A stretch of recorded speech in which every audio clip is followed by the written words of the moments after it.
फाशी पंचमी के पीछे क्या कहानी है? आर्षि पंचमी का दिन वेद दिन माना जाता है। इस दिन का महत्व यह है कि जिन प्राचीन ऋषियों ने अपने संपूर्ण जीवन का त्याग कर वेदों जैसे अमर वाङ्मय निर्माण किया, उनके प्रति आरणी रहकर कृतज्ञता के साथ स्मरण किया जाए। ब्रह्मर्षि अंगिरा आर्षि को विश्वकर्मा परब्रह्म ने अपने से उत्पन्न किया और उनके हृदय में 4 वेदों में ब्राह्मणों के लिए श्रेष्ठ वेद अथर्ववेद का ज्ञान प्रकट हुआ। इसके अतिरिक्त के 3 वेद के ज्ञान ऋग्वेद अग्नि ऋषि, यजुर्वेद वायु ऋषि और सामवेद सूर्य ऋषि के हृदय में प्रकट हुआ। मनुस्मृति के इस श्लोक से वेदों की रचना का रहस्य समझा जा सकता है। अग्निवायुर्विभ्यस्तु त्रियम ब्रह्म सनातनम दुदोह यज्ञ सिद्ध्यर्थम ऋगयुः समलक्षणम। मनुस्मृति 1:13।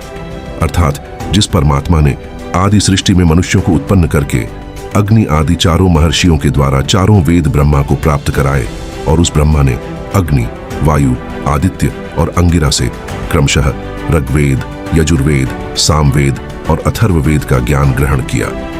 अथर्ववेद का एक कल्प आंगिरस कल्प है। ब्रह्मर्षि अंगिरा के तेज और तप के आगे अग्नि भी तेजहीन थी, जिस कारण अग्नि ने अंगिरा जी से विनती कर अपने तेज को कम करने को कहा, अन्यथा उनकी अग्नि को कोई नहीं पूजेगा।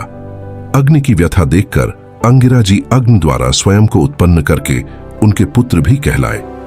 ये मनुष्य जाति के प्रथम आदि पुरुष हैं, जिन्होंने अग्नि उत्पत्र की भाषा और छंद विद्या का आविष्कार किया। ऋग्वेद के 9वें मंडल के मंत्रों के दृष्टा अपने वंशधरों को एक मंडल में स्थापित किया। ब्रह्मदेव से ब्रह्म विद्या प्राप्त कर समस्त ऋषियों को ब्रह्मा ज्ञान का तत्व दर्शन उपदेश किया। इन्होंने आदित्यों से स्वर्ग में पहले कौन पहुंचे ऐसी शर्त लगाई और स्वर्ग काम यज्ञ किया, किंतु आदित्य स्वयं तेजधारी होने से पहले पहुंचे। महाभारत अनुशासन पर्व अध्याय 83 में कहा गया है कि अग्नि से महायशस्वी अंगिरा भृगु आदि प्रजापति ब्रह्मदेव है। अंगिरासो नः पितरो नवग्वा अर्थर्वाणो भग्भः सौम्यासः तेषां वयं सुभतो यज्ञानां भद्रे सौमनसः स्यामः।